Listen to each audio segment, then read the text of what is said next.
Sejam bem-vindos ao terceiro episódio do Super 35, meu mais novo projeto do podcast audiovisual. Eu tô aqui com...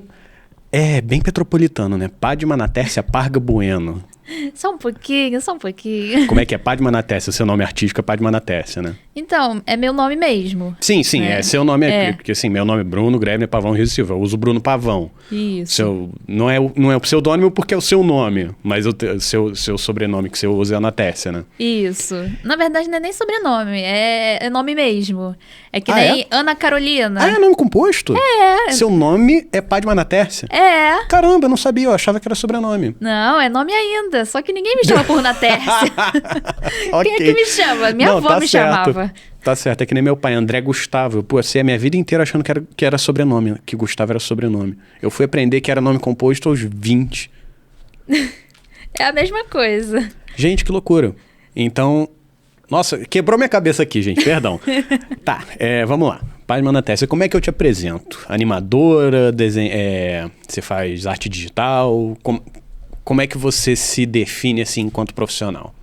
Então, em relação a essa área, o que eu mais faço é animação, né, e ilustração. Uhum. Tanto de cenário, coisas assim mais básicas, mas o meu foco mesmo é a animação, né, Uhum. O bruto da animação. Então pode ser animação no full, né, que é tipo desenhar frame por frame, Uhum. ou animação cutout, né, que são tipo marionetes que tem no programa e aí a gente posa eles e Você tem ali um background, né? E você vai movimentando ele de Isso. forma digital dentro daquele cenário. Isso. Entendi. Então essa é a parte bruta que eu faço. Tá. Conta pra mim como que você chegou nessa profissão, porque eu sei que, por exemplo, a gente veio num caminho muito próximo, mas seguiu carreiras muito distintas, né? Que a gente, não sei você, mas eu fui introduzido ao mundo do audiovisual com o curso técnico do áudio e vídeo lá do Colégio Estadual Dom Pedro II. Você também foi assim ou você já tinha um background antes disso? Então, desde pequena, eu desenhava, né? Então, já era um grande indício de que eu queria seguir nessa carreira.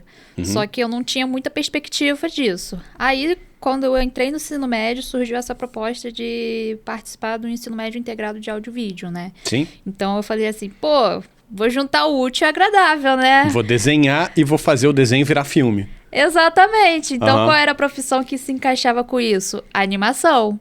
Que bacana. Só que eu, menina pobre, Petrópolis, Uhum. né, estudava em escola pública. Foi legal porque esse foi um incentivo do governo, né, Uhum. do áudio e vídeo, mas, Petrópolis não tem nada em relação a isso. Então, eu acabei indo trabalhar em loja, né, Uhum. porque eu não tinha muitos recursos para fazer isso. Não tinha começado a faculdade, não tinha nenhum tipo de recurso para me mudar. Então, o que eu vou fazer? Vou ir aos pouquinhos, Uhum. né? Então, quando eu comecei a trabalhar na loja, eu falei, vou começar a faculdade. Vou pagar minha faculdade, porque eu Sim. não tenho mais o que fazer, né? Então, enquanto eu estava trabalhando, eu estava fazendo faculdade, e aí veio a pandemia. Uhum.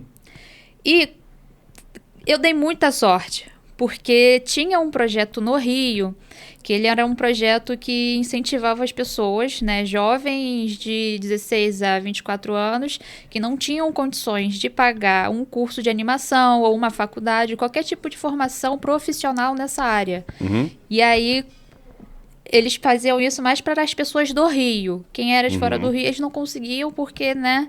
Os custos subiam, né? Porque tinha que pagar transporte para essas pessoas, eles pagavam lanches, pagavam os professores. Uhum. Era um projeto muito legal. E aí eu não conseguia porque eu morava em Petrópolis. Sim. E aí, quando chegou a pandemia, a gente ficou em casa, né? A produtividade do trabalho no que eu estava era menor, era pouco.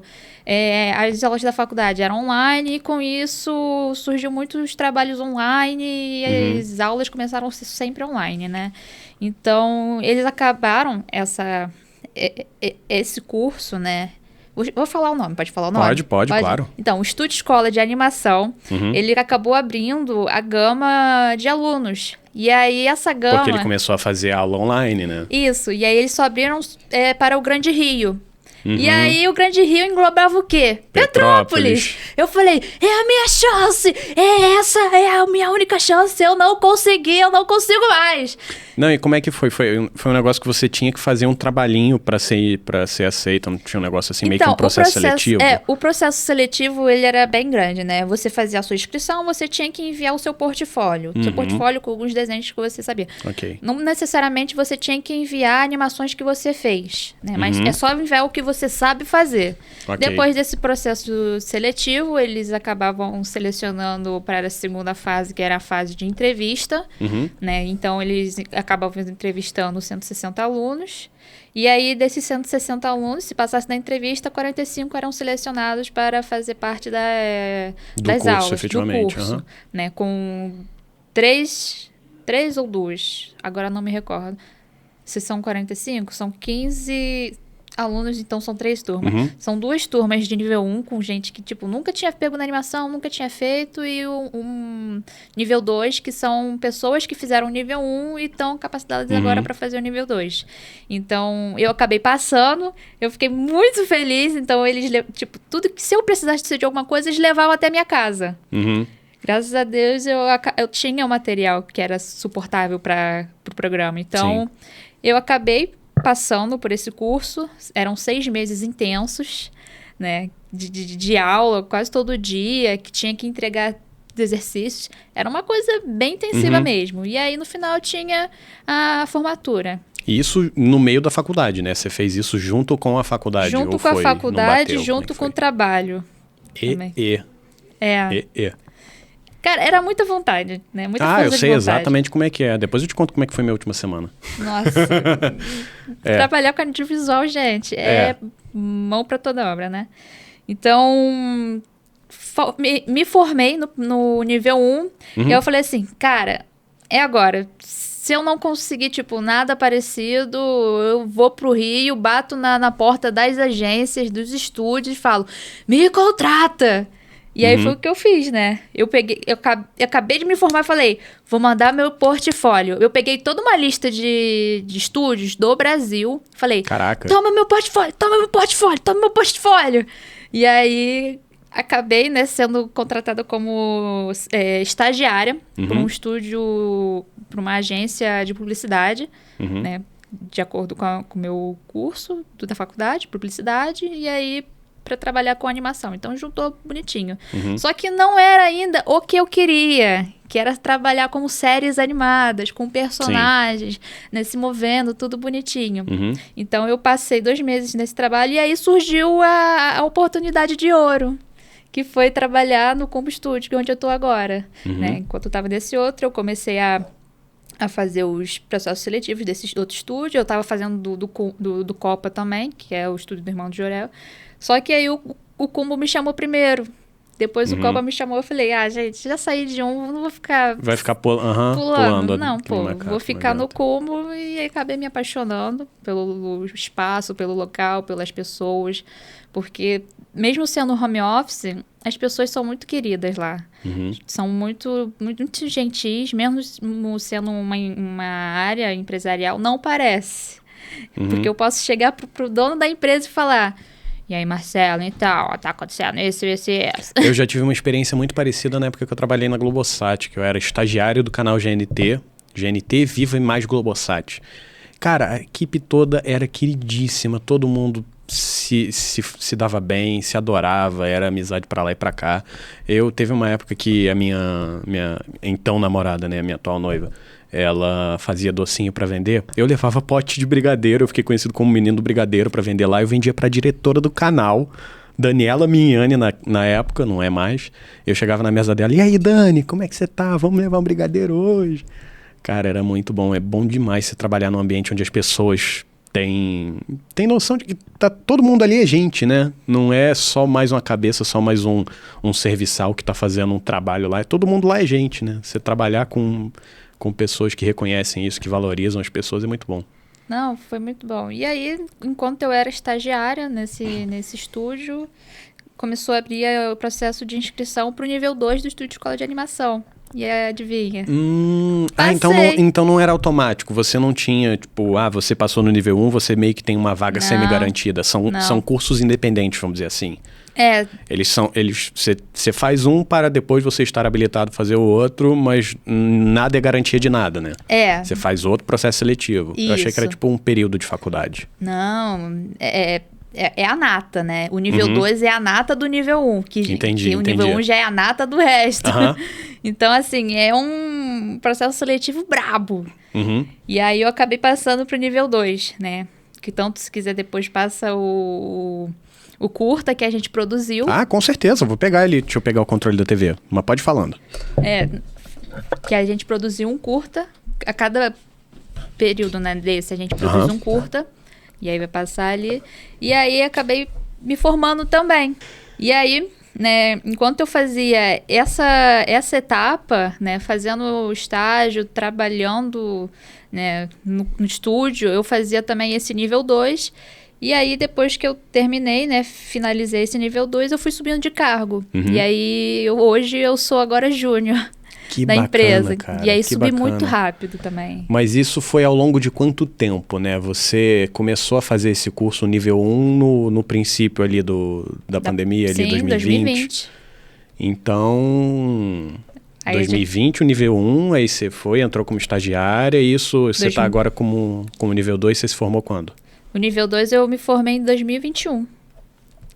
Então já faz um tempinho. Já faz. Eu lembro que eu vi um trabalho que você compartilhou em alguns grupos um tempo atrás de uma entregadora de moto que tinha uma perna... Esse. É o conclusão do nível 2? Cara, fantástico aquele curta, muito bom. A gente fez toda a parte, né? Tipo, desde criação a finalização do trabalho. Então, toda desde o conceito, né? Tudo isso. Produção e pós. A gente fez tudo. E aí vocês postaram isso onde? Vocês postaram isso no canal da escola, no canal de vocês? No da canal, escola? Como é que era o nome mesmo? Estúdio Escola de Animação. Escola. O que eu sou hoje, eu devo tudo ao Estúdio Escola. É bom você encontrar espaços que te dão oportunidade de educação, né? Nossa. Eu tenho uma relação de amor muito profunda com o Dom Pedro, que é onde a gente se formou no ensino médio. Estúdio Escola de Animação. Estúdio Escola de Animação. Cursos livres, curso 2021, curta 2021, esse aqui? Isso. Aí é o presente. Cara, esse curta ficou muito maneiro.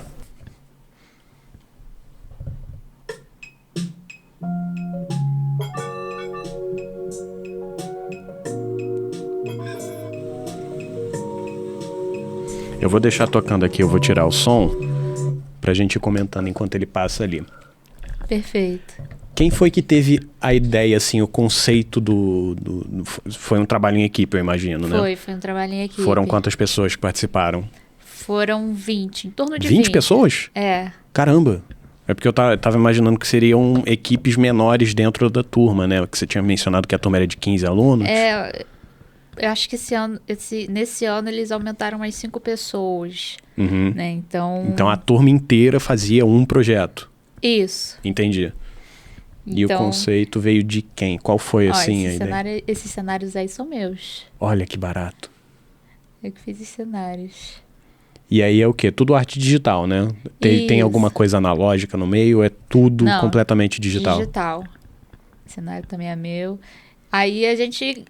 como é que a gente vai pegar a ideia principal, né? Qual vai ser a ideia? A gente se separou em grupos. Esse também é esse meu cenário. A gente se separou em grupos e... vamos ver qual grupo tem a ideia melhor. E aí, a ideia que ganhou foi essa, justamente. De uma entregadora. Com um pacote misterioso. Não, que ela gostava de identificar o que tinha dentro das encomendas. E aí teve esse dia que chegou uma encomenda que ela não conseguia, né, identificar o que era. Ela tenta fazer vários testes, né? A caixa não tem peso. Essa é a professora. Esse é um negócio que eu acho muito bacana, que sempre falam sobre as escolas de animação que os animadores da Pixar passam, né? Que eles sempre colocam alguma referência à educação deles. Tem um número que é uma certa sala da escola de animação, né? Eu acho isso muito bacana. Aí tem várias coisas. E aí ela não conseguia, né, identificar o que tinha na caixa. A caixa não queimava, a caixa você jogava na água, ela não molhava, você jogava a caixa no chão, ela quicava, então ela era uma caixa que não fazia coisas diferentes, né? E aí ela não conseguia identificar o que era. Ó, essa próxima semana é minha, essa. Você desenhou, você animou... Eu animei. Me explica como é que é o processo. Você como animadora, né? Você pega um desenho e você torna ele animado, ou você é tudo um processo só? Você desenha já animando? Não, são processos. Como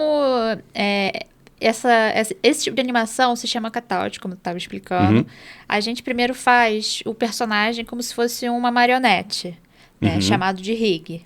E aí aí vem a parte de programação, né, que a gente tem que fazer, né?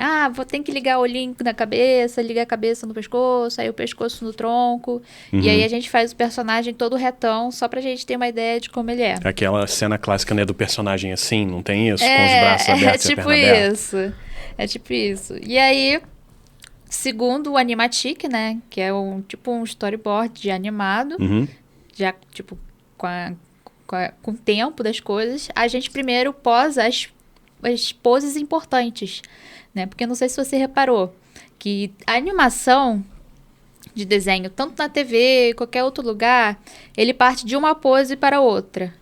Por exemplo, ela tá parada ali, se ela fosse levantar, a gente teria que fazer uma pose dela assim, sentada, e depois outra pose dela levantada. E você tem o in-between, né? Isso! Eu já assisti um animador americano que ele fala sobre exatamente isso. Ele fala sobre timing, sobre frame rate, todas essas coisas. Ele fez um vídeo falando sobre interpolamento, não, eu acho que é interpolação.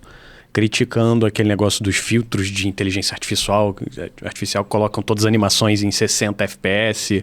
Exatamente. Você expressou bem o sentimento, tipo... Cara, existe um motivo para ter sido feito naquele frame rate. Porque isso é animação 2D. Imagina que é uma folha de papel. Imagina que você tem um braço aqui e a próxima pose é assim. Você tem um movimento ali no meio. Você tem um movimento. Então, se você ligar, né, uma pose que é daqui até aqui, cara, a folha de papel vai fazer assim, ó. Ela vai ficar fina, grossa. Então, é aí que entra o animador. Que ele vai consertar esses erros que o programa não consegue identificar que tem. Entendi. E aí a gente também dá um pouco mais de vida, dá um pouco mais de naturalidade, porque o computador ele não fala, essa partezinha vai ser mais demorada do que outra. Né? Tipo, a gente mexe a cabeça. Você pode mandar ele fazer isso, mas isso faz parte do trabalho como um todo, né?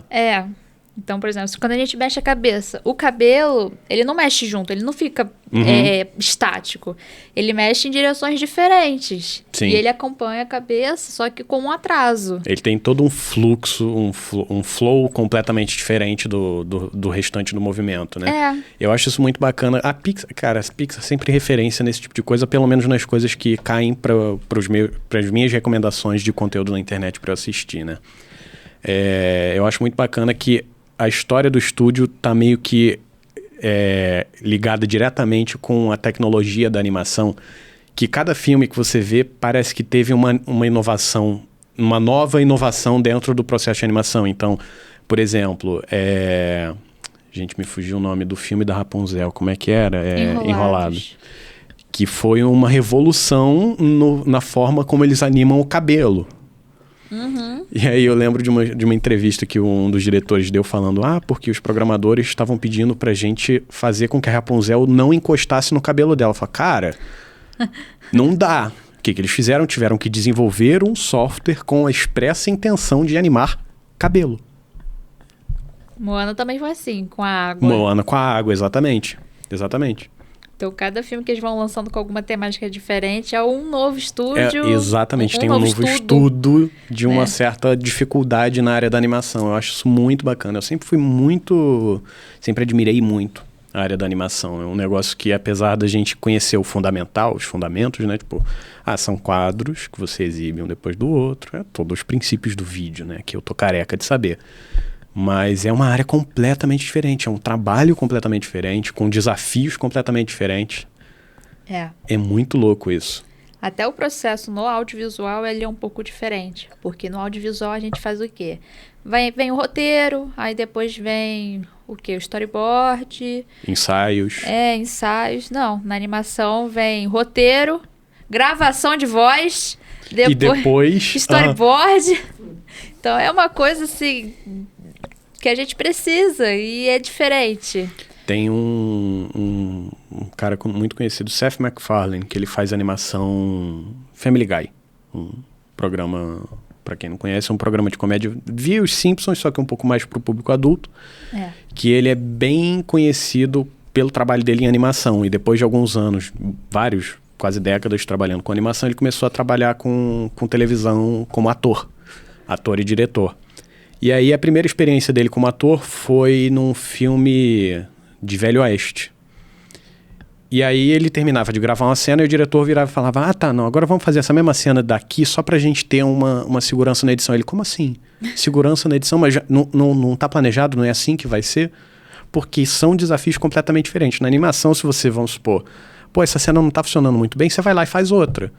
Na gravação, no live action, não rola isso. Você tem que fazer tudo naquele dia, porque se você não fizer naquele dia, você vai ter que mobilizar a equipe inteira de novo, gastar todo o dinheiro para transportar essa galera até lá, pegar os equipamentos, fazer todo o fluxo de trabalho de novo por causa de uma cena que você não gravou. Então os desafios são diferentes, a solução de problemas é completamente diferente.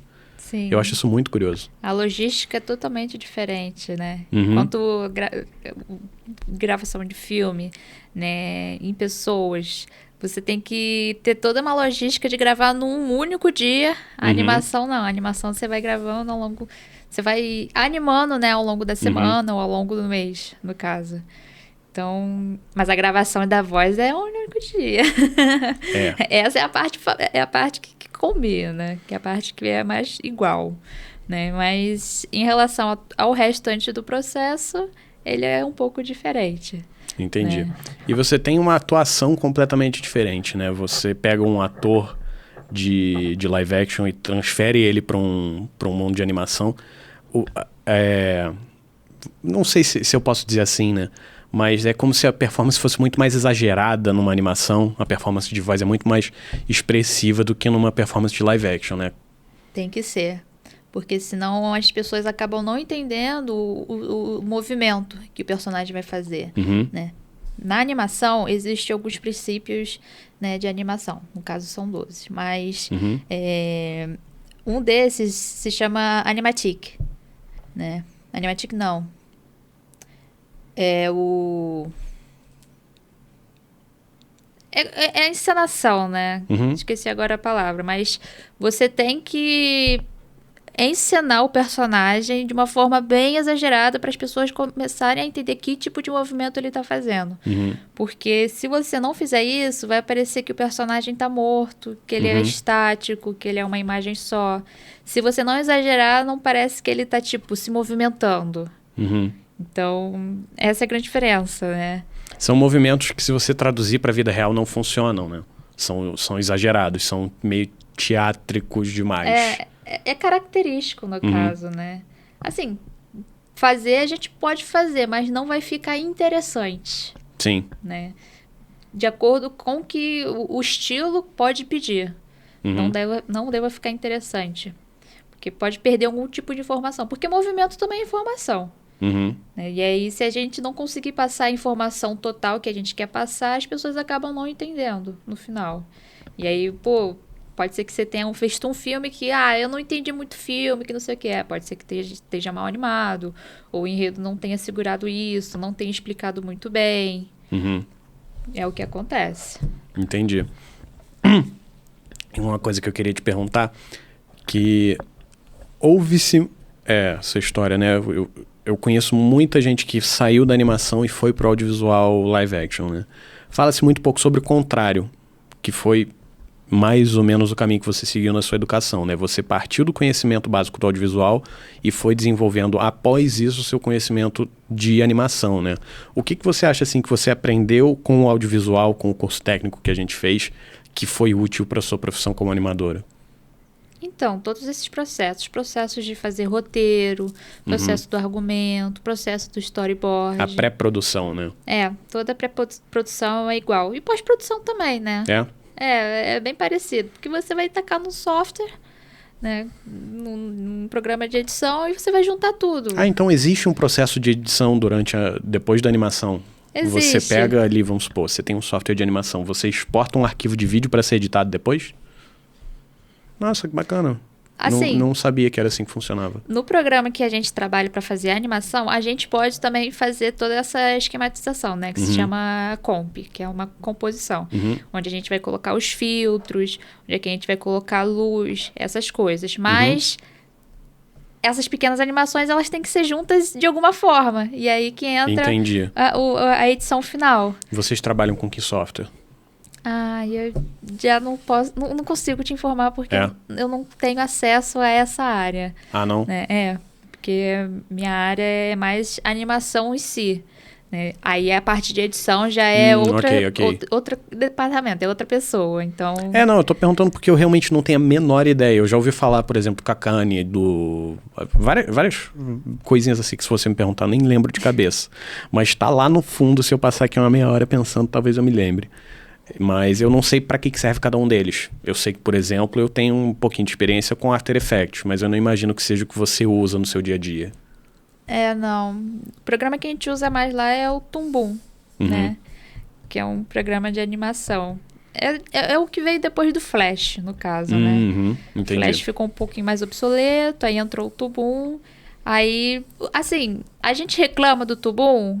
Tem muitos problemas do Tubu, mas a gente não deixa de usar. É que nem o editor adora reclamar do Adobe Premiere. Todo mundo reclama, mas todo mundo usa. Reclamar do Windows também é clássico. Todo mundo reclama, mas todo mundo tem que usar. Então, o mercado de animação de séries, ele vai usar muito o Tubum. Que é uma coisa que também o pessoal fala, mas e o After Effects? Vocês não usam? O pessoal do Motion Design que usa. Né? É mais esse pessoal, ou para fazer outras coisas, né? Que aí eu já não, na minha área, que aí eu já não sei mais explicar que tipo de animação que eles fazem nesse programa, mas... E assim, de um modo geral, pelo que você conhece, pela sua experiência, essa galera se conversa dentro de um projeto? Por exemplo, existem projetos onde vai trabalhar tanto um animador quanto um motion designer, ou são projetos distintos, de um modo geral? São, assim... Na minha experiência até agora, são projetos distintos. Né? Eu ainda não trabalhei com outros tipos de animadores, né? Seja de 3D, seja de motion design ou coisa parecida. O seu foco é mais animação 2D. E eu sou mais equipe de animação. Se eu fosse, por exemplo, da equipe da direção e fosse fazer um projeto que tivesse... Você provavelmente ia trabalhar com a galera das diferentes áreas, né? Entendi. Porque eu ia estar lá em cima, ia estar lá na direção, falando, olha, a sua animação 3D tem que combinar com a animação 2D. Aí ia ser mais fácil de eu ter contato com essas pessoas. Mas enquanto eu ainda sou novinha, sou um neném nessa área, eu ainda estou um pouquinho abaixo para ter essa experiência. Entendi. Já que você falou de experiência, eu tenho um projeto novo aqui que você trabalhou recentemente, que eu queria entrar no assunto dele. Quem está assistindo o podcast em vídeo tá vendo aqui que eu estou abrindo o aplicativo da Netflix na TV. Pois é, estamos aqui com uma convidada que trabalhou oficialmente numa produção da Netflix. Agente Elvis. Isso. Fala pra mim, o que você fez nesse trabalho? Então, o estúdio que eu trabalhei... Cuidado que tem cenas... É verdade, talvez não seja uma boa ideia colocar... Não, mas bom, tá aqui, vou deixar mas o trailer pode passar. O trailer pode passar? Então vou botar pra rodar o trailer. Nossa, até uma coisa, eu tenho outros grupos que eu falei, gente, olha o que eu fiz, que não sei o quê. E aí tem um amigo meu que ele tem um filho pequeno, né, de 6 anos. Ele falou, olha, eu vou ver hoje o filme do Elvis, hein, com meu filho. Aí eu fiquei tipo, não faça isso. Não faz isso. É a classificação, por isso que eu nem compartilhei com todo mundo.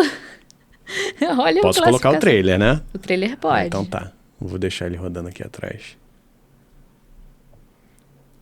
Ele tem uma estética muito particular, né? Não é uma coisa assim que a gente está acostumado a ver hoje em dia. Ele tem uma mistura de elementos mais antigos, de elementos mais recentes. Enfim, fala pra mim como é que foi. Qual é a sua visão sobre esse trabalho? Esse estilo, ele é focado no estilo do Robert Valley, né? Que é um ilustrador que ele tem esse tipo de estilo. Então, a gente fez a animação, né? Seguindo o estilo dele, no caso.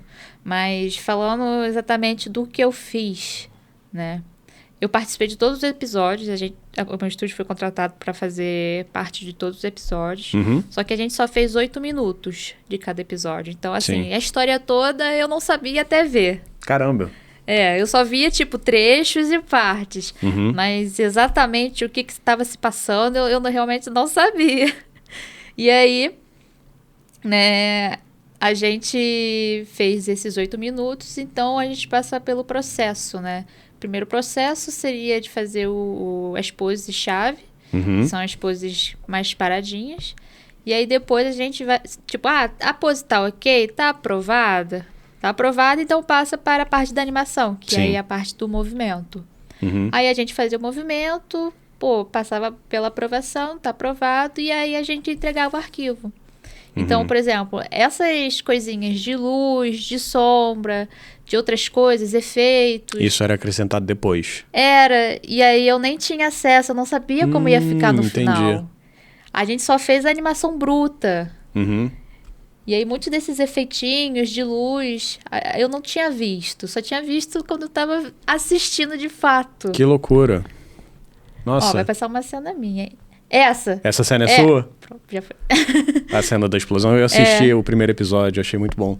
A cena da explosão é biga. Que bacana, cara. Não, isso é um negócio que não se vê muito no restante do audiovisual, né? Um estúdio fez 8 minutos do episódio, outro estúdio fez não sei o que, tipo... Qual é o sentido disso numa produção de live action? Você sabe por que se faz isso em estúdio de animação? É pra não vazar o conteúdo? Como é que é? Provável, porque quando chega pra gente o Animatic e o roteiro, eles vêm com uma marca d'água escrito o nome do nosso estúdio. Então, se aquele trecho vazar, né, eles já sabem de qual lugar que vazou. Que loucura. É interessante. Mas assim, a gente não tem acesso ao produto final. Sim. A gente tem acesso à parte da produção.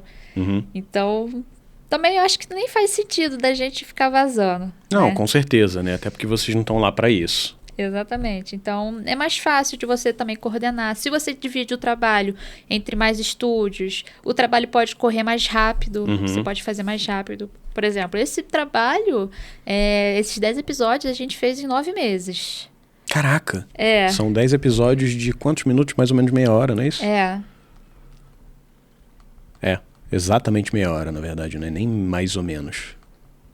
Então, assim, quando saiu, eu tava sentindo, meu filho nasceu, porque passou 9 meses fazendo. Não, o tempo tá bem característico, né? 9 meses. E depois desses 9 meses, ainda teve aquele tempo que a gente não sabia quando que ia lançar. Então, a gente já sabia que tinha um projeto, que o projeto já estava pronto, só que a gente não tinha noção de quando que ia vir.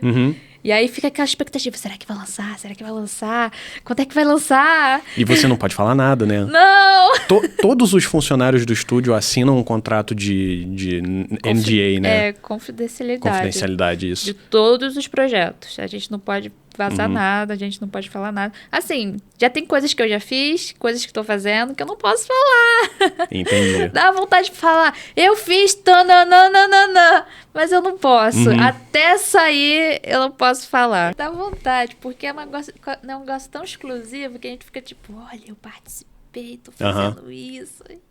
Mas aí a gente não pode, né? Existe... Porque senão estraga a Não, surpresa. assim, obviamente que a última coisa que eu quero fazer aqui é te incentivar a ir contra os seus princípios, mas existe algum micro detalhe... Eita, nós, o controle caiu aqui.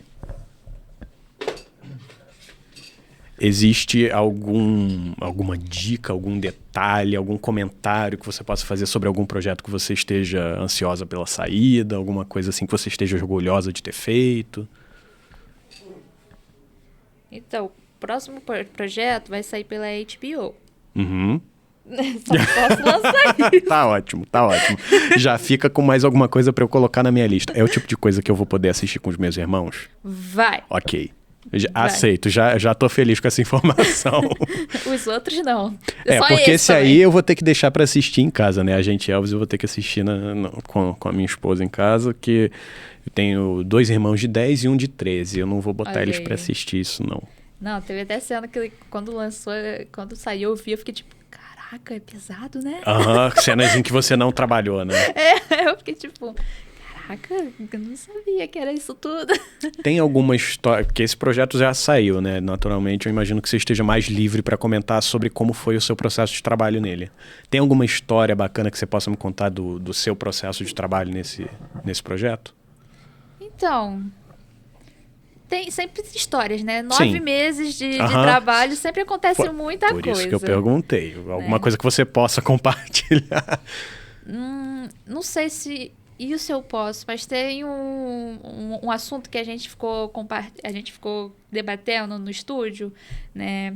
Porque o Elvis, ele foi um cantor, né, famoso dos Estados Sim, Unidos é um e tal. personagem real. Isso. E aí a gente ficou debatendo. Se fosse no Brasil, que tipo de cantor seria Aham. o nosso agente? Roberto Carlos?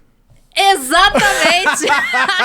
Seria o Roberto Seria o Roberto Carlos. Carlos. Agente É Carlos. o rei, né? Claro, o rei das coroas. Aham. Não, mas assim, na hora não precisei nem pensar muito, né? Quem seria o agente? Roberto Carlos. Assim, instantaneamente. Exatamente. Ainda daria pra fazer uma brincadeirinha, com todo respeito, cara, Roberto, assim, daria pra fazer umas brincadeirinhas com a perna... Como é que é o nome do termo que se usa, gente? Com a perna, a prótese dele. É, a prótese. Pô, seria uma excelente oportunidade pra fazer uma arma escondida ali na prótese da perna. Nossa, gente do céu. Isso... Ah, tem gente que nem sabia que ele não tinha uma perna, né? Eu fui ficar sabendo disso depois dos 20 anos. Olha aí. Não, tem pessoal que até brinca, né? Tipo, o Roberto Carlos é muito velho, né? Tem o quê? 80 anos? Aí, não, ele... 80 anos só se for em cada perna. Jesus Aí, e aí a pessoa, não, mas aí é 80 certinho, né? Porque ele só tem uma.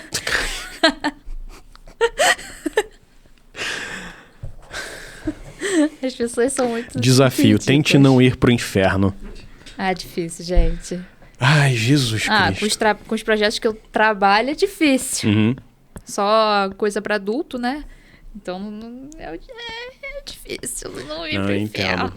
Eu entendo. Eu tenho um pouco de dificuldade no meu canal do YouTube, nesse tipo de coisa, porque, nossa, é minha mãe. Minha mãe é uma pessoa muito querida. Eu amo minha mãe de paixão, mas ela tem uma questão assim, tipo, filho, você fala muito palavrão. Porque eu moro no Rio há quase 10 anos. Então eu convivo com a galera que usa caralho como vírgula. É puta que pariu pra lá, é vai se fuder pra cá. E, tipo, cara, seu filho da puta, que saudade que eu tava de você, é desse jeito. E aí um dia eu tava conversando com a minha mãe, eu tava prestes aí pra uma reunião de trabalho, conversando com ela, saí da casa dela, filho, você tem que tomar mais cuidado com o jeito que você se porta, especialmente no trabalho.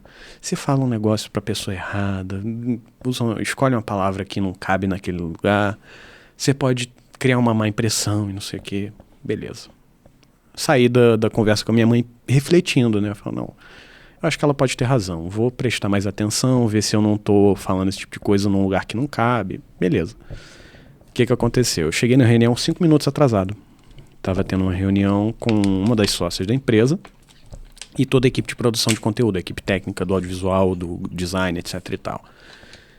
E essa sócia em questão, ela me chamou pra empresa, ela já me conhecia antes. Ela sabia, quando eu entrei lá, né, que eu tava precisando de trabalho. Ela veio muito na camaradagem. Então, assim, a gente já tinha uma relação de amizade antes da gente entrar lá, né.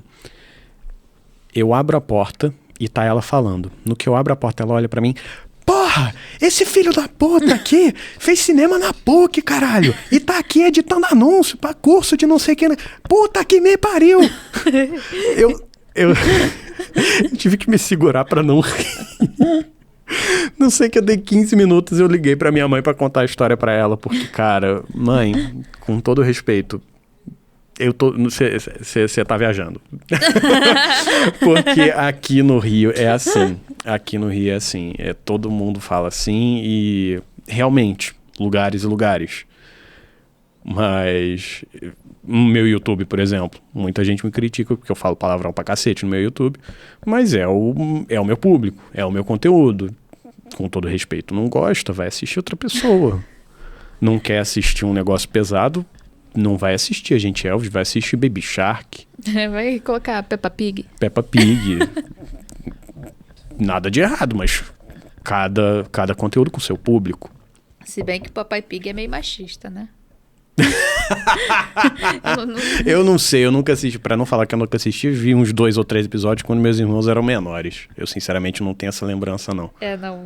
Tem umas questões ali que você fica tipo... Não para pra pensar muito nas animações dos anos 40, não. Uns episódiozinhos de blackface, os avisos nos filmes da Disney. Vou aproveitar para perguntar isso para uma pessoa da área. Já tive uma discussão com a família da minha noiva, falando sobre os filmes mais antigos da Disney. Tipo Branca de Neve, os primeirões, né? Dumbo, os filmes ali dos anos 30, 40 e 50. Que hoje em dia estão sendo exibidos com os avisos de conteúdo inapropriado. Sobre, por exemplo, de cenas com cunho racista, cenas com cunho homofóbico, etc. Qual é a sua opinião sobre esse tipo de aviso, sobre esse tipo de conteúdo? Se deveria estar disponível, não deveria estar? O que você acha sobre isso? Você sabe do que eu tô falando, né? Eu imagino que sim. Sei o que você tá falando. Então, muito dessas animações, a gente devia olhar o contexto histórico da época, no caso. Que aquele contexto histórico, apesar de não ser muito velho, né? É o que estava ditando na época. E era quem é que estava fazendo. Por exemplo, no início da animação, o que mulher fazia na animação? Ela pintava os quadros. Ela não desenhava. Ela não tinha um papel de destaque. Né? Então, se isso existiu, eu acho que deve ser sim falado, deve ser sim mostrado para isso não se acontecer no futuro. Que seja de cunho educativo, né? Exatamente. Mínimo. Não precisa ser tipo, tá ali no desenho, quer dizer que as crianças vão fazer. Não. Você pode mostrar, só que você tem que avisar. Né, que é o que a Disney tá fazendo. Não, aconteceu isso, isso e isso. Você vai assistir, mas fique ciente. Né? E se a gente for também ver alguns desenhos mais clássicos da Disney, tipo Branca de Neve, primeira animação, um filme. Cara, Branca de Neve tinha 14 anos. E ela já sai pra casar com um príncipe? Sabe? Assim. Então, se a gente for analisar essa parte de contexto histórico, né, da animação em relação também aos dias de hoje, né, vamos analisar primeiro as princesas. Vamos analisar primeiras princesas, no caso. Né, que foram o quê? Branca de Neve, Cinderela, Aurora. Qual era a temática delas? Que elas são princesas indefesas, que a vida delas só vai resolver quando chegar um príncipe para salvar. É isso. Veio também a outra geração de princesas, que vem a Bela. Começou mais com a Ariel, né? Sim. Veio com a Ariel, com a Bela, com a Jasmine, com a Pocahontas. Que as princesas começaram a ter um pouco mais de protagonismo dentro da história delas. Elas tinham um pouco mais de protagonismo, mas no final das contas acabava com o cara. Tipo, o cara chegava lá e resolvia o problema. E aí, se a gente for comparar essas princesas com as princesas mais atuais, né? Tipo, a Elsa, a Anna, a Moana. Elas não ficam com o cara. Elas já sabem o que elas querem da vida, os problemas que elas têm. Elas que resolvem, né? E não precisa ter um homem lá pra salvar elas. Então, são animações que a gente também tem que analisar o contexto histórico. Sim. E aí é aquilo que eu tava falando. É importante a gente saber Porque se a gente não saber, a gente tá propício a repetir. Uhum. Então essa é a minha opinião. Tem aquela frase, como é que é? Aqueles que não conhecem a história estão fadados a repeti-la, né? Exatamente. Acho que esse é do filme É uma História de Amor e Fúria, né? A animação brasileira. Acho que pode ser, sim, não tenho certeza. Sim. É desse filme, que também é muito bom. Sinceramente, não me lembro. O que ficou muito na minha cabeça, assim, que você começou a mencionar as princesas e protagonismo, não sei o quê, me veio instantaneamente na cabeça Shrek. Cara, eu sempre vi Shrek, assim, como um filme, tipo, um filme bobinho da minha infância, piada de peido, não sei o quê, essa história toda, né? E aí, recentemente, de uns 3, 4 anos pra cá, eu fui reassistir e tal, e fui ver, cara, esse filme é muito bom. E não é só bom no sentido de, engraçadinho, tem muita gente que fala, é um filme muito bom porque você tem as piadas que as crianças entendem e as piadas que os adultos entendem. Na cabeça, shampoo, lave bem o seu pé. Você tem isso, mas você tem como você falou, as obras são um produto da sua época. E a época do Shrek era exatamente o finalzinho dessa época que você estava falando, ou o início da época seguinte, né? De que as princesas começaram a fugir um pouquinho dessa coisa do é o homem que salva e não sei o que lá, por mais que o Shrek ainda siga um pouco para esse lado, subverte várias coisas desse gênero. E aí você tem ali, foi 99, 2000, foi por ali, né? Acho que foi 2001 que saiu o Shrek. Que a princesa luta karatê. A princesa é um ogro. A princesa vai se casar com o príncipe. Não, foda-se o príncipe, eu vou casar com o ogro. O burro tem filho com o dragão. Eu acho isso fantástico, cara. Se você assiste com os olhos de hoje, já é um filme muito bacana. Você tem umas piadinhas aqui e ali que não encaixam muito bem hoje em dia, mas você fala, cara, esse filme tem 22 anos. Esse filme envelheceu muito bem. E tem uma coisa também que hoje também é muito polêmico, até mesmo pra Disney, né? Que tem que aprender com a DreamWorks, né? Que fez o Shrek. Que foi a inserção, né? De um personagem trans. Sim, como é que era o nome dele? Foi tão dele? natural. Eu não lembro. É porque eu cheguei a pesquisar isso recentemente. Eu sei de qual personagem que você tá falando. Personagem que aqui no Brasil a voz dele era do Pedro Bial. Foi tão sutil, foi tão natural que ninguém falou nada. Eu lembro de ter pesquisado recentemente e ter visto opiniões ou informações conflituantes dizendo que não era uma pessoa trans ou de que era sim uma pessoa trans. Eu vi alguns comentários falando que era simplesmente uma mulher cis com uma voz muito masculina, com uma voz muito grossa, mas eu sei de que você tá falando e eu fiquei com essa mesma impressão quando eu reassisti.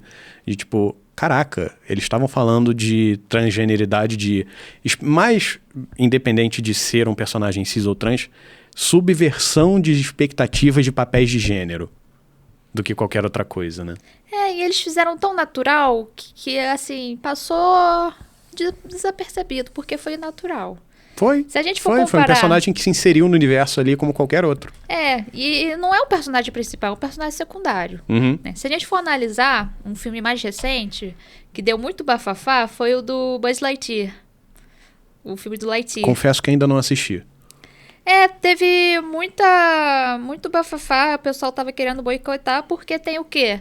Tem uma cena rápida em que o Buzz tem uma amiga, né, que ela é casada com uma outra moça. E aí... eu lembro dessa confusão. E aí ela, por um momento, dá um selinho, a história continua. Mas não, porque tem um beijo gay, que não sei o quê. Deus me defenda de uma criança ver uma pessoa amando a outra, né? A criança vai sair traumatizada. Cara, é normal. Não tem uma cena dos outros Toy Story em que a pastora vai lá e dá um beijinho no Woody, né? Não tem uma outra cena. Nossa, vai ficar traumatizada porque a mulher deu um beijo no homem. O nego fala, mas Não, mas é porque é filme de criança, não pode ter beijo. E a criança vai ver os pais o quê? Dando selinho, de mão dada. Isso não é normal, cara? Abraço, carinho, amor. Não pode? É uma coisa tão simples que, né, avaliando, né? Analisando o Shrek, que foi lançado há 20 anos atrás, com um personagem desse tipo que poderia ter sido criado um bafafá, não criou, porque foi tão sutil, foi muito bem inserido. E em outro lado, a gente tem esse filme da Disney, que é muito recente, em que as pessoas poderiam estar com uma cabeça mais aberta para isso, e acabou se criando um grande bafafá de boicotar o filme por causa de uma cena de menos de um segundo. Gente do céu.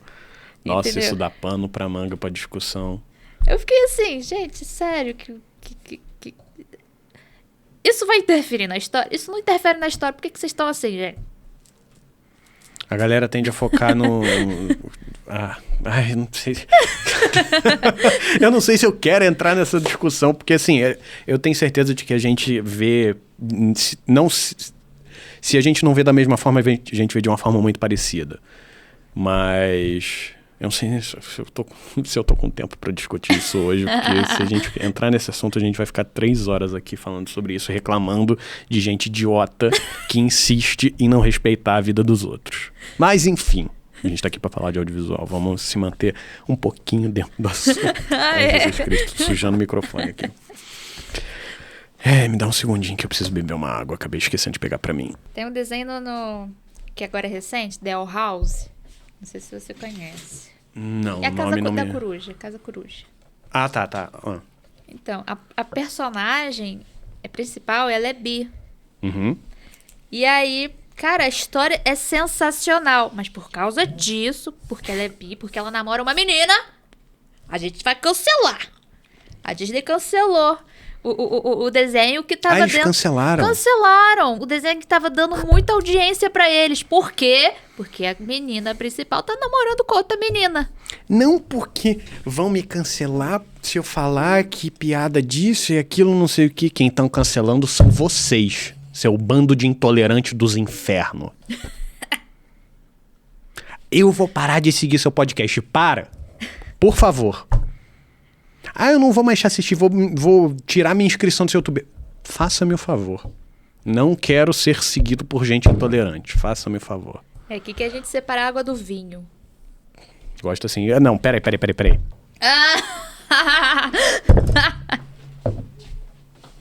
Aqui, ó. Ó vocês aqui. Vai você pra cá e a gente pra cá. Não, eu quero ficar daquele lado. Bando de intolerante dos infernos. Vai tudo pra puta que pariu. Não, cara. Não. Falando sério, olha só. Eu vou entrar nesse assunto, não quero nem saber. Ninguém tem mais direito do que ninguém de existir, tá? Não é porque eu, Bruno, gosto de mulher, que eu não sou apaixonado por homem, que eu não sou bi, que eu não sou trans, que eu não sou seja lá que caralho, que eu sou branco, que eu não sou negro. Nada disso significa que eu tenho mais valor do que ninguém. Se você acha que você é melhor do que alguém, pela pessoa que você é ou pela pessoa que a outra pessoa é, vai tomar no cu. Vai se fuder. Tá? Faça-me o favor. Aqui respeitam-se as diferenças. Aqui respeita-se amor, respeita-se carinho. Cara, isso era um podcast audiovisual. Como é que a gente chegou aqui? Todos os caminhos levam a Roma, né? Impressionante. Eu vou ter um trabalho pra editar essa porra desse podcast. É porque é muito abrangente, né? Animação, audiovisual, vai abranger arte, né, tudo. Cara? É arte. Não tem como não entrar nesse tipo de assunto, porque esse tipo de assunto tá muito presente hoje em dia. Preciso acalmar os ânimos. Quantidade de corte que isso vai render pro Instagram.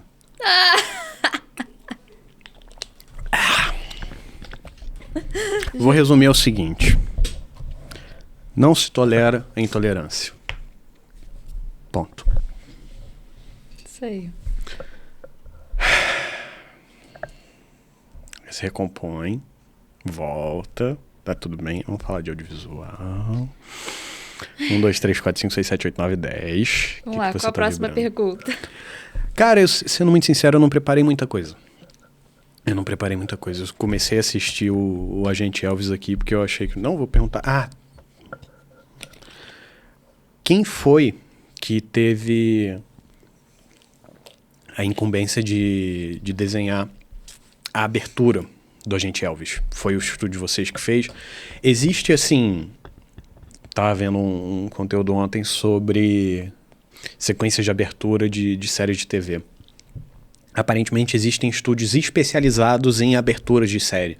Não existe isso? Esse trabalho, você conhece como é que funciona esse trabalho? Porque parece um conceito completamente diferente, né? O próprio Agente Elvis tem ali a ligação estética, né, com o restante do episódio, mas é um negócio que você não vê o mesmo tipo de animação. É um pouquinho diferente. Você sabe como é que foi o trabalho da animação, da abertura do Agente Elvis? Não, eu não tenho informação sobre isso. Não. Porque isso daí foi do estúdio principal que fez toda essa junção, né, do episódio, no caso. Então, essa parte eu não vou saber te responder. Então, assim, tinha um estúdio central controlando o projeto? Isso. Era um estúdio de animação ou era um estúdio de produção, assim... Animação. Um estúdio de animação. Que é a Titmouse. Eles são meio que os diretores do... Ah, então o projeto... obviamente, o projeto não é brasileiro. Bruno Pavão, Jesus Cristo. Respira. Agora, isso me levantou uma pergunta que eu não tinha parado para pensar. Por que eles trouxeram esse projeto para um estúdio brasileiro também? Então, porque tem muito brasileiro que trabalha no Canadá fazendo animação. Ah, é? Assim, pra ter noção, um dos animadores... um dos diretores de animação, no caso, é brasileiro. Desse projeto? Ai, que bacana. E ele trabalha no Canadá? Isso. Então pode ter sido uma coisa meio dele, tipo, olha só, no Brasil tem muita gente boa, vamos chamar a galera de lá pra trabalhar. Exatamente. E assim, no Brasil, a gente tem uma vantagem, né? Que o brasileiro é pau pra toda obra, né? Se a gente for colocar isso em pauta, né? Se a gente for falar de audiovisual, geralmente o pessoal de fora de audiovisual vai ser o quê? Vai fazer faculdade e vai se especializar numa determinada coisa somente. Brasileiro não. Brasileiro no audiovisual vai fazer o quê? Vai fazer câmera, vai fazer roteiro, vai fazer isso, vai fazer aquilo. Vai fazer de tudo um pouco. O videomaker, né? O cara que faz desde a pré até a pós. Exatamente. Então, na parte da animação é assim, né? Enquanto o animador, né, ele tá fazendo animação, ele pode não saber coisas do personagem, né? Do rig, desse fantoche. Mas o brasileiro, se ele souber partes desse fantoche e animação, ele pode facilitar o seu trabalho, né? Juntando esse Facilita a integração entre os diferentes momentos do processo de criação. Pode facilitar o processo, pode ser mais rápido, né? Se houver algum tipo de problema, a gente já pode ter algum tipo de solução, né? Mais rápida, mais efetiva. Entendi. Né? Para você ter noção, são duas funções diferentes, né? O rigger, que é a pessoa que faz esse boneco, esse fantoche, e o animador. São duas funções totalmente diferentes. E você meio que assumiu as duas? Então, eu trabalho somente com uma. Mas a gente sabe a outra. Entendi. Entendeu? Então, essa é a nossa vantagem, né, do Brasil. O brasileiro estuda de tudo um pouco. Nesse trabalho que a gente mostrou ali da escola de animação, você fez os dois, né? Você fez tanto o rig quanto a animação. Sim, mas assim, a gente aprende a fazer. Mas nesse trabalho em específico, eu fiz cenário e animação. Ah, tá, ok. No primeiro ano, eu fiz o rig e animação. Entendi. A gente vai se intercalando e fazendo... tampando os buracos que acabam achando, né? Então, assim, a gente acaba aprendendo de tudo. Entendi. Né? Então, pra você ter noção, eu já fiz projeto internacional em que o rig é uma titica. Que são coisas tão simples e fáceis de resolver. Ah, clássico. Que se tivesse entregado pra gente, a gente faria melhor. Entendeu? Então essa é a diferença. Entregado pra uma pessoa que faz outra coisa, mas que sabe o mínimo da outra função. E aí entende o que a outra função vai precisar. Sim. Porque o cara que faz e não entende da outra função, ele vai fazer da forma que ele achar melhor. Uhum. Ele não vai fazer pensando na outra função. Sim. Vou fazer esse personagem assim, ligado assim, porque o animador vai ter facilidade de fazer isso. Uhum. Não, eu entendo perfeitamente a sua posição, porque eu, como editor, eu já recebi projeto decupado para mim, que foi mais fácil eu descartar a decupagem e fazer a decupagem por conta própria, porque o negócio estava tão catastrófico que eu falei, eu vou demorar mais tempo para consertar isso do que para fazer do zero. É o lugar, é o ponto que a gente pega. Então é por isso que muita gente contrata brasileiro, né, para animar. Então a gente tem animador no Canadá, nos Estados Unidos, na França. Cara, o Brasil tem muito artista espalhado pelo mundo. Uhum. E assim, é um dos meus planos ir para fora. Entendi. Hoje você tá morando no Rio, você tá morando aqui em Petrópolis? Tô morando em Petrópolis. Assim, mas a minha empresa é do Rio, que Você faz trabalha trabalhos de home internacionais. office. Você tá pipocando cada vez mais longe, né? Você tá trabalhando aqui, mas você tá trabalhando lá e você tá fazendo trabalhos pra fora. Isso. Então, meu objetivo é ir pra fora, no caso, né? Apesar de achar o Brasil um país bom, né? Falando, né, do clima, no local bonito, mas a parte política, ela é... Então, não te agrada, né? Assim, não é muito bom, né? Não, entendo. E assim, o brasileiro também não valoriza a arte. Eu acho que existe esse problema, sim. Existe, definitivamente.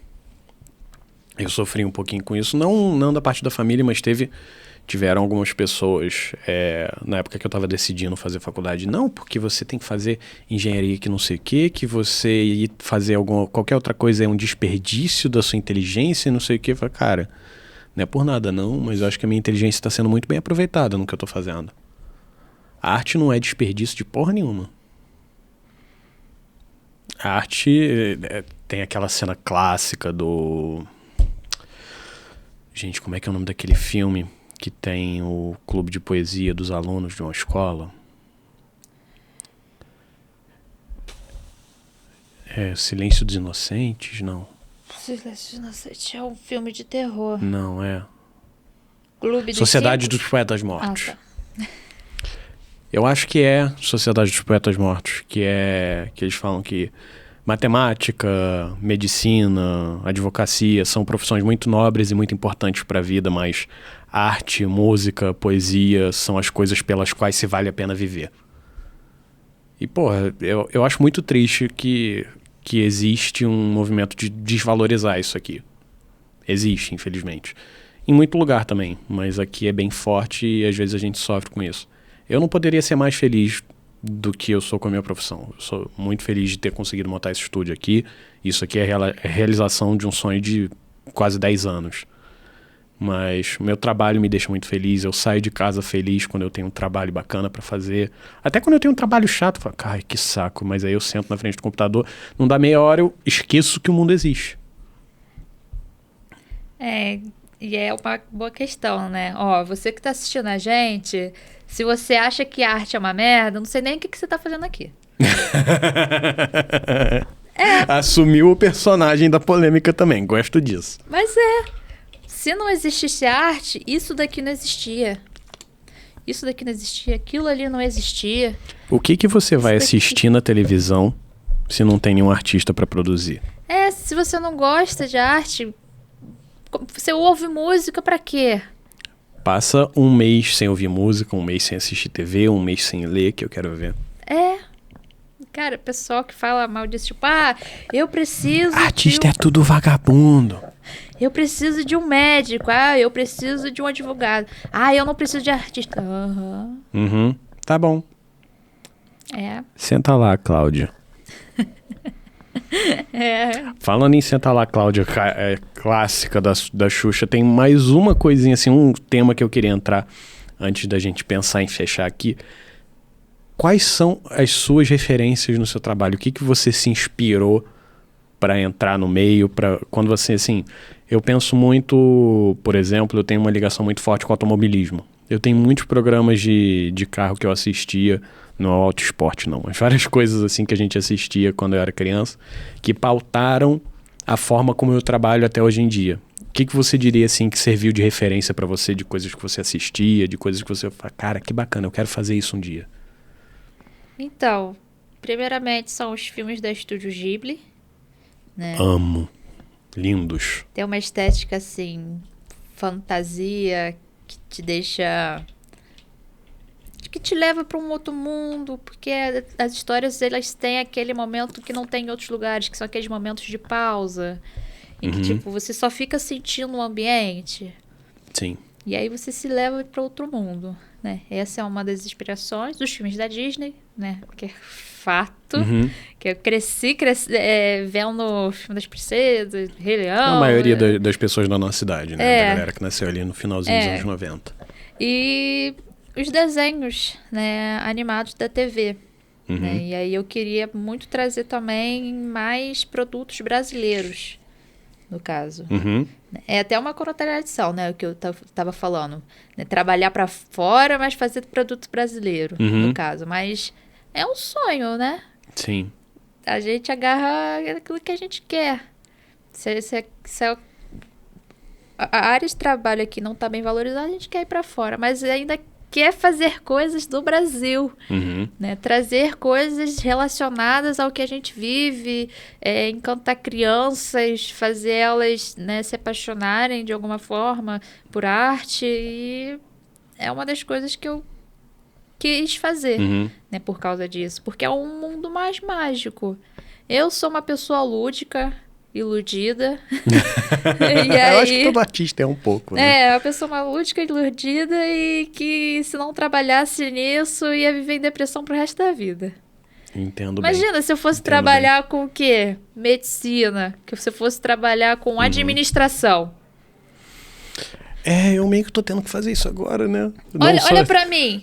Olha pra mim. Eu tenho cara de criança. Olha pra essa tua roupa de Steven Universo. Eu tenho cara de criança, gente. Eu ajo como criança. Eu faço... Sério. A gente tá aqui em março de 2023. Eu sou nascido em agosto de 96, então hoje eu tenho 26 anos. Ontem a gente foi no mercado, eu, meu pai e a mulher dele. Eu passei 40 minutos correndo de um lado pro outro na loja, me pendurando no carrinho. Me segurando assim. Ui! Tá vendo, gente? Não deixam de me contratar não, gente. Eu prometo que eu sei ser profissional também. Então, tá vendo? Eu adoro ter essa parte divertida. Não, né, falando que as outras profissões são divertidas também. Não, certamente, mas existe toda uma identificação. Exatamente. Eu me identifico com algo mais lúdico e divertido e infantil. Cara, se você for avaliar os trabalhos que eu fiz na minha vida, você vai ver um negócio recorrente.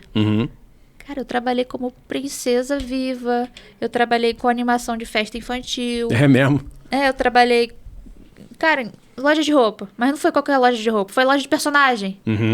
Personagem tipo geek. Tem um tema ali recorrente na tua vida de trabalho, né? Eu trabalhei com esportes radicais, tipo tirolesa, rapel, arborismo. Você foi do... Gente, me fugiu o nome do negócio. Campo de Aventuras. Isso.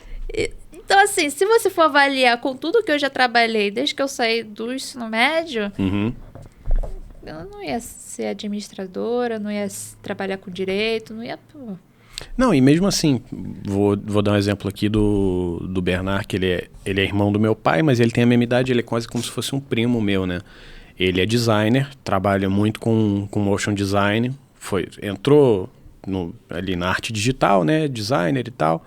Mesma coisa, sempre gostou muito de desenhar, só que em vez de seguir para animação, ele foi mais pro motion design, porque a carreira dele se encaminhou para esse lado, mas ele gosta de ilustração, de desenho, né? Apesar dele ter a mesma visão que a gente aqui, não, que arte, isso e aquilo, valorizar, papapá, ele tem uma vibe completamente diferente dessa que você falou, do lúdico e tal. Ele é todo pro gótico, pro dark, pro pesado, pro macabro. A arte dele é linda, mas tem uma vibe completamente diferente. E eu acho isso muito louco. Eu tenho Tem um conhecido meu que é um excelente exemplo para mim disso, que ele tem uma banda de punk rock lá no Rio.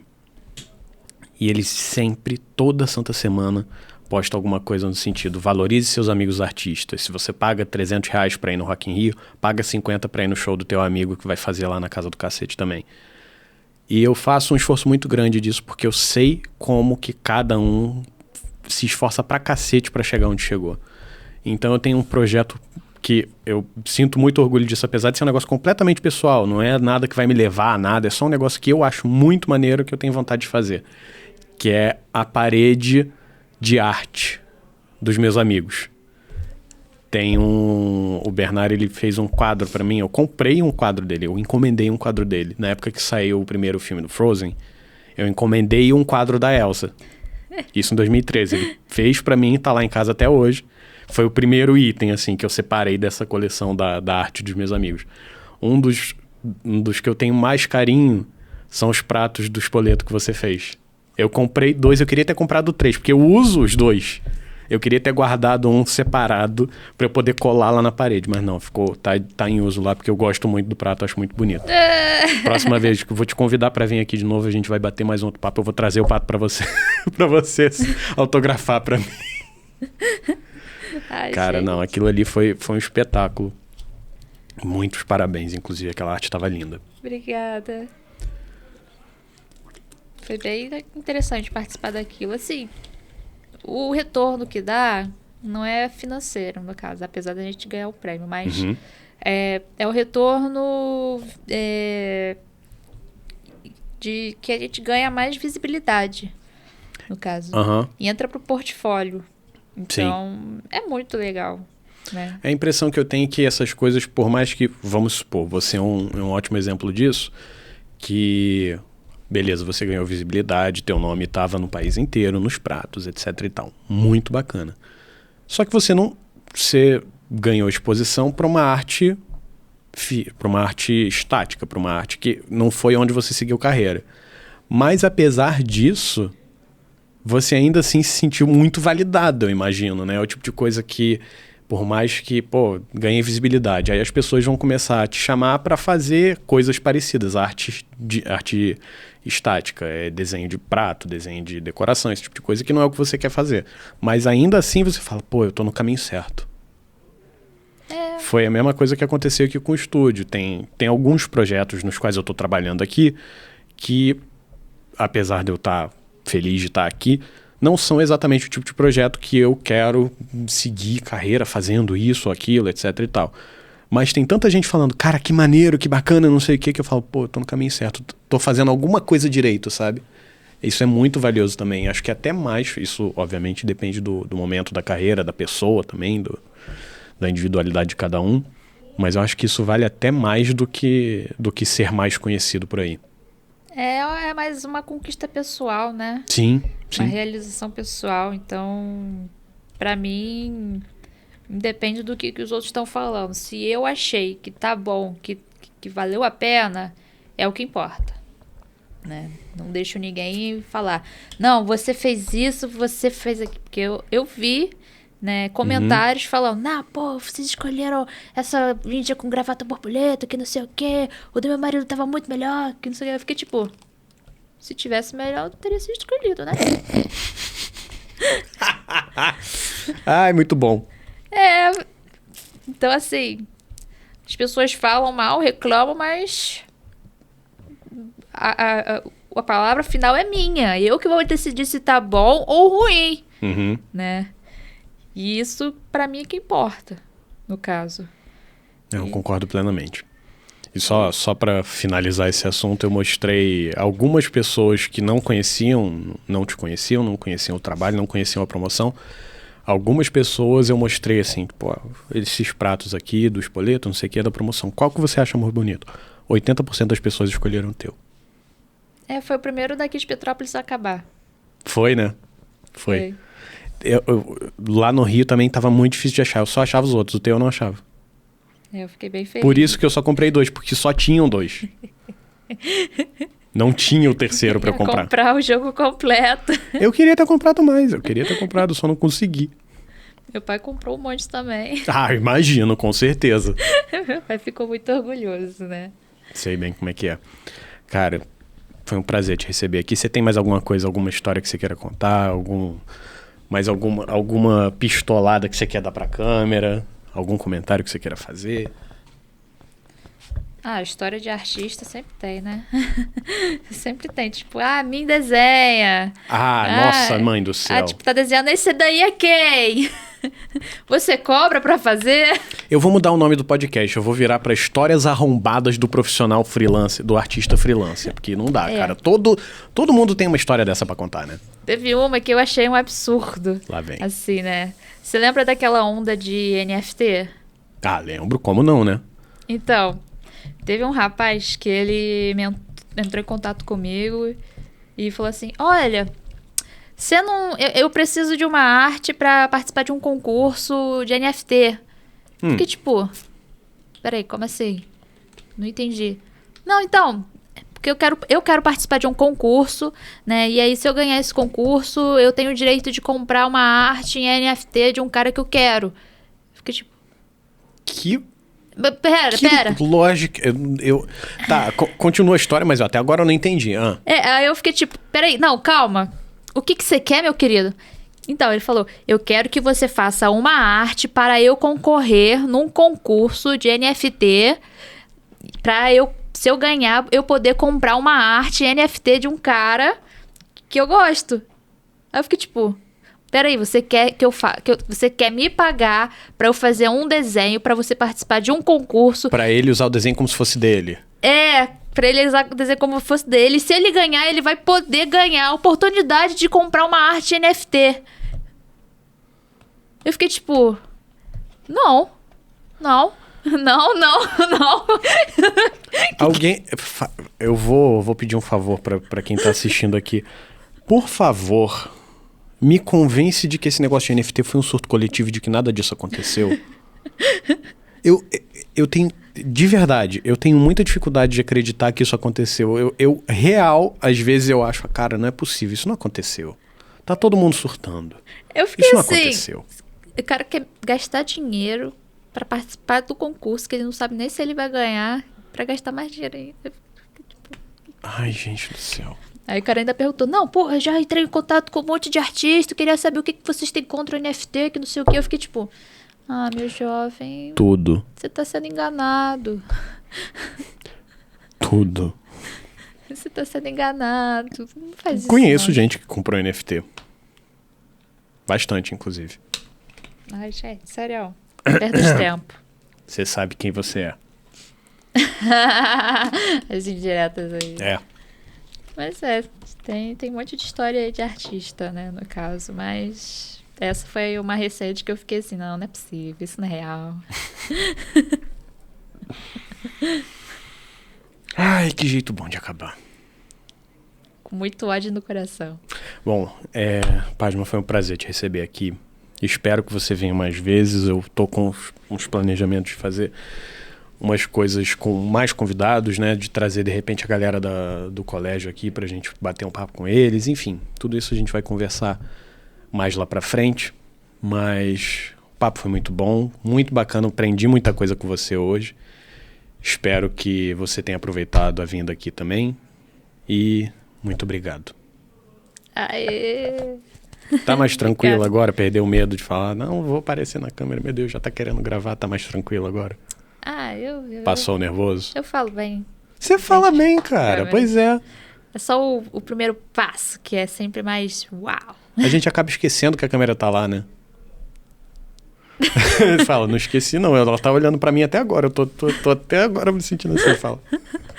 Mas é só aquele nervosismo de tipo, início de fazer uma coisa, e aí depois que você já engata, você já vai. Que bom. Então é isso. Se você está escutando numa plataforma de podcast, se você está assistindo no meu YouTube, se inscreve, segue, compartilha. Espero que você tenha gostado e eu te encontro no próximo episódio do Super 35. Muito obrigado e até lá.